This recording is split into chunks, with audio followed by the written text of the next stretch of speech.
In this video, I'm gonna break down the exact strategy I use to profit from binary options.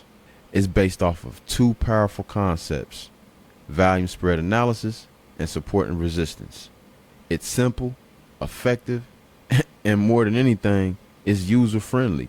So check this out. Before I jump into this video, please go ahead and like, subscribe, comment if you like any of the content that I bring to the table. Let's get into it.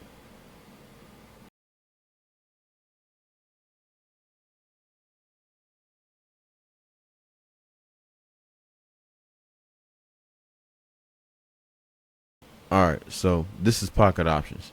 This is the platform I use to place my trades. When it comes to indicators that are on this platform, the one that I use is the stochastic.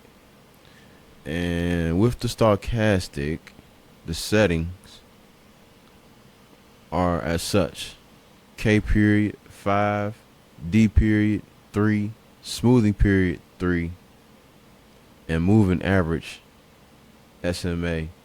Doesn't really matter between SMA and EMA. I don't think so. But depending on who you ask, everybody has their own personal preference. That's trading. But in regards to any other indicator, you really don't need anything else on Pocket Options. And another thing I would like to add is that this is not a strategy that gets used for OTC. Reason being, OTC does not provide volume data nor tick data. So the strategy that I'm using, there is a workaround to get tick data, which is what I use. If I was privy to it, I would prefer volume data. But around key levels of supports and resistance, tick data will do just fine. My resource for tick data comes from Liquid Charts. This is my personal preference. It works for me. It works good for my strategy. I can't complain. It does what I need it to do around key levels of support, which is what really makes this thing beautiful. No, once again, this is not volume data, but it's tick data. Whenever you get a chance, YouTube University has almost every freaking explanation of what tick data is. So on your own time, please go ahead, look up what's the difference between volume and tick data. For my support and resistance, I usually go to TradingView. And on TradingView, there are countless indicators for almost any type of movement in the market you would like. But just to narrow it down to exactly what I'm speaking on, this is BJ key levels. It's only one thing that I can remember that I changed on here, which was the look left. I changed that to 45, because if you don't, let's say if you put a number like 20, you're gonna get so many different levels where you just want to narrow it down to 2 or 3. You don't want to get too many levels. Or this is good right here. Another good indicator that I use is the Lux Algo Smart Money Concepts. This would kind of be for people who are a little bit more advanced, but this is just something that I put out there. It's worth looking up. They have a whole study of it on YouTube. Go ahead and check it out. It's well worth it. It speaks of the premium and the discount zones. Of course, you would want to sell in the premium and buy in the discount. It even has your equilibrium. So I'm gonna let y'all do your own study on that. I don't want to go too far on what exactly that is, because it'd be that's a whole nother video.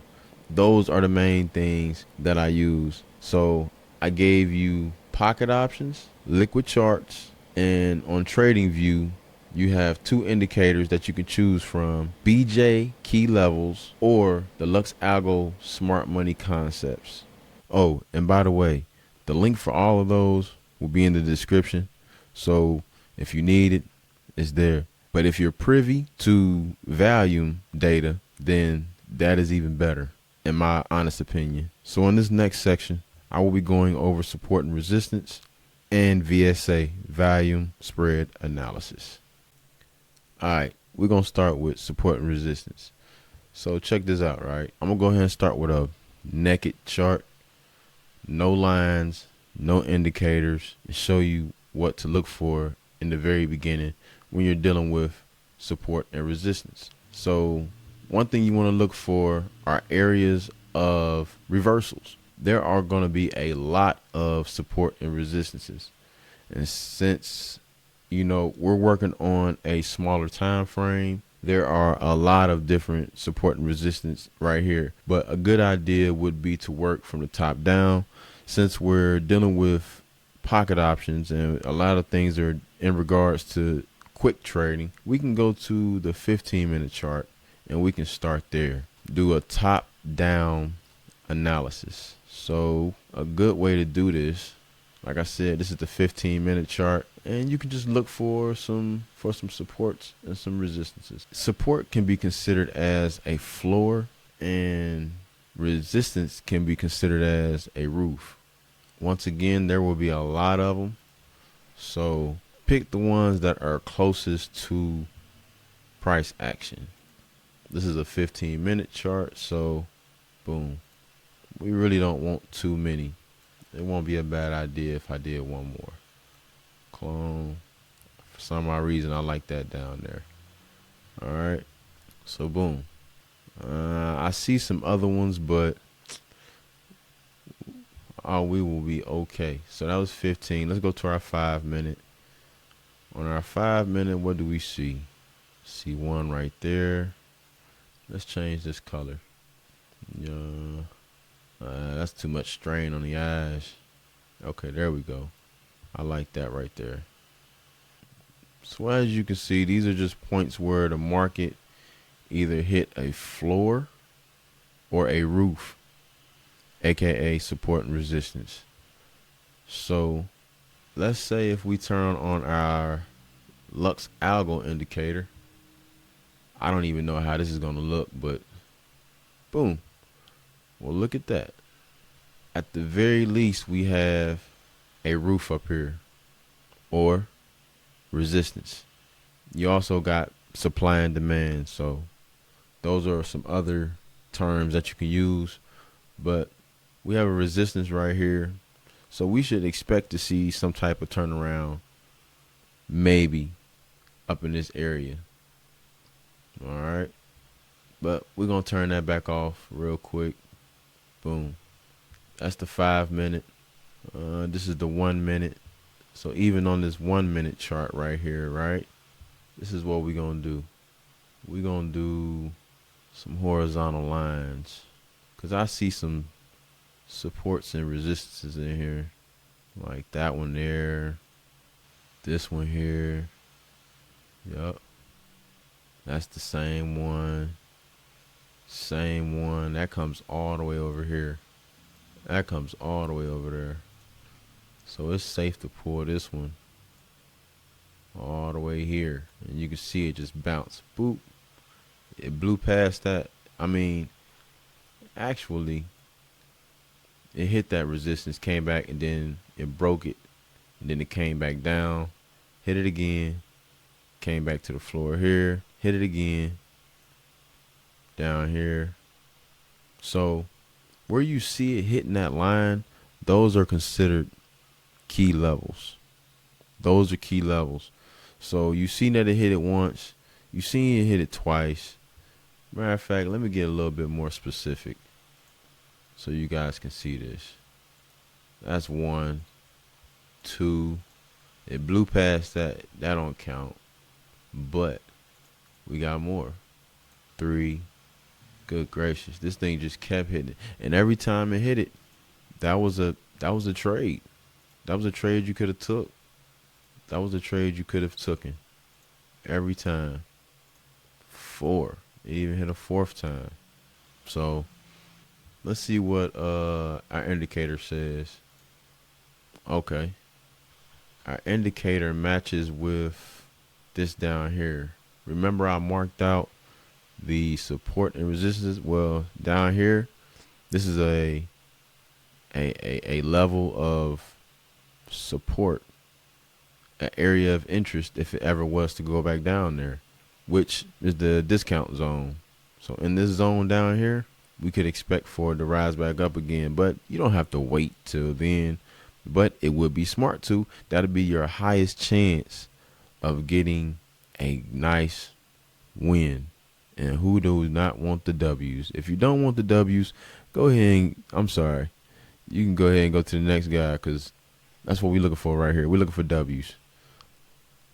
All W's. Even though technically nobody's not going to have a all W week, or all W day. That's just, it's not realistic. There's only one guy that I know that never had a loss. And that's because he took one trade. And after that one trade, he never traded again. He won, but he never traded again. That's the only guy that I know that's unbeaten by the market. But sorry for the corny jokes. But anyway, those are your support and resistance and your key levels that you can mark out on your own, or you can use indicators that will point these out to you. One thing I do want you guys to know though, right, is that every trade is not to be taken. Every trade is not to be taken. And that's where a lot of us mess up at a lot of the times, because we're taking every trade that comes our way. I don't. I wouldn't. You know, they say in poker, you know, the best poker player folds a lot. He folds a lot of winners. For all my poker players out there, you know, so you have to treat this like poker sometimes, you know, and you're not going to be able to bluff the market. So when you got a winning hand, play it. All right, now just a little bit on volume spread analysis. So volume spread analysis is the study of price in relation to its corresponding volume. It basically identifies the underlying reasons behind the market behavior and its movements. Yeah, I know, tough stuff. That's why I like it so much. And just to add, volume is a leading indicator. You have two types of indicators that I know of. I may be wrong, but anyway, you got leading and lagging. You definitely gonna want the leading, because the lagging is late. So this is definitely beneficial to learn. Check it out. So I stand corrected, and that's just me. I don't mind being completely transparent. When I'm wrong, I'm wrong. When I'm right, I'm right.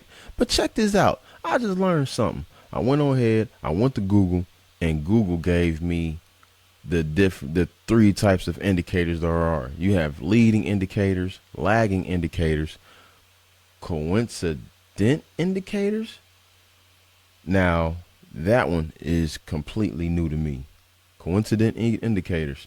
So I'm not going to go too heavy into those, but you definitely want the leading indicators.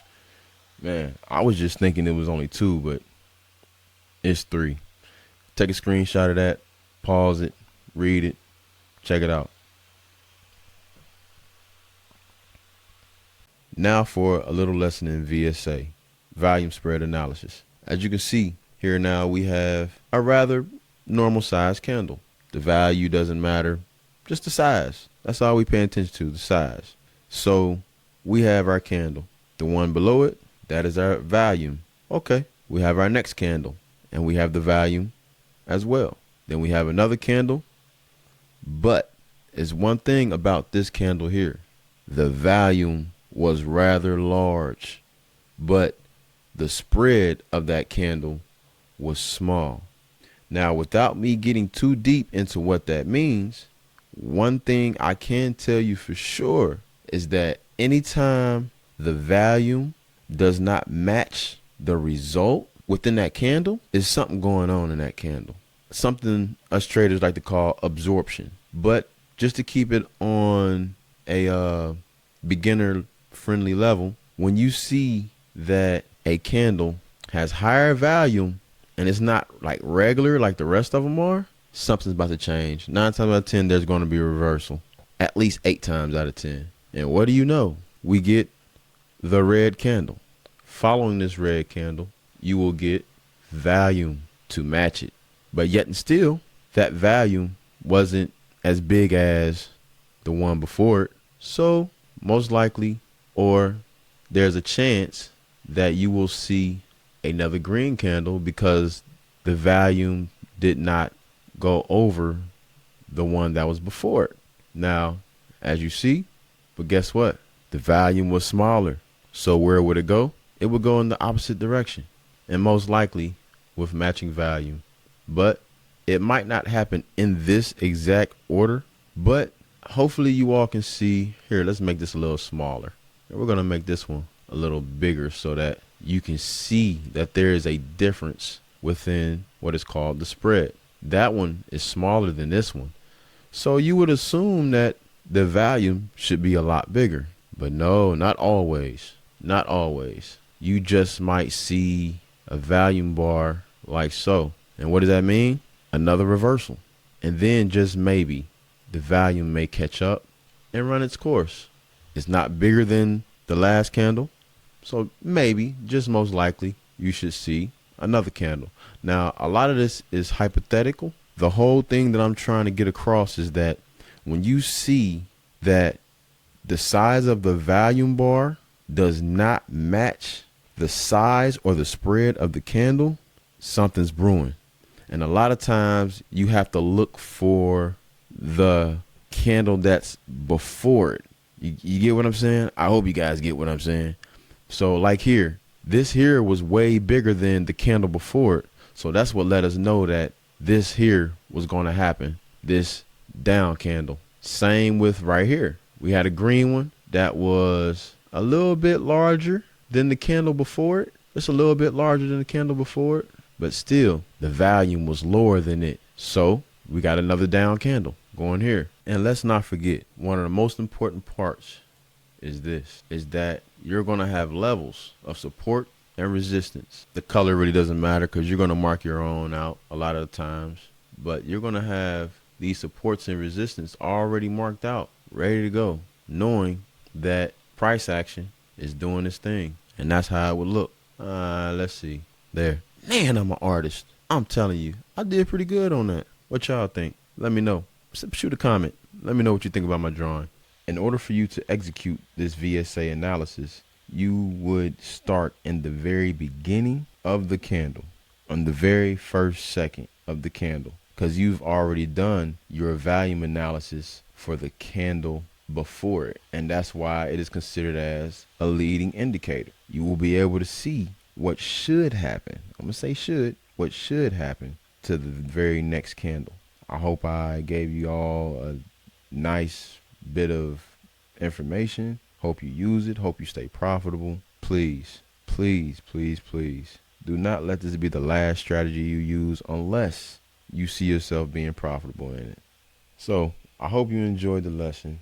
Hopefully you learned something. If you did, please like, subscribe, and share to somebody else who might see that this could be some useful information in their day-to-day journey, day trading, because it's a struggle. It really is. Don't forget, it's a lot of strategies out there, and it's all about finding the one that fits you. That's what it's all about, the one that fits you. So stick to it. Don't give up. And if you want that financial freedom, it'll come. Be patient, because just like this this chart right here indicates, from the bottom, we ain't doing nothing but going up. Peace.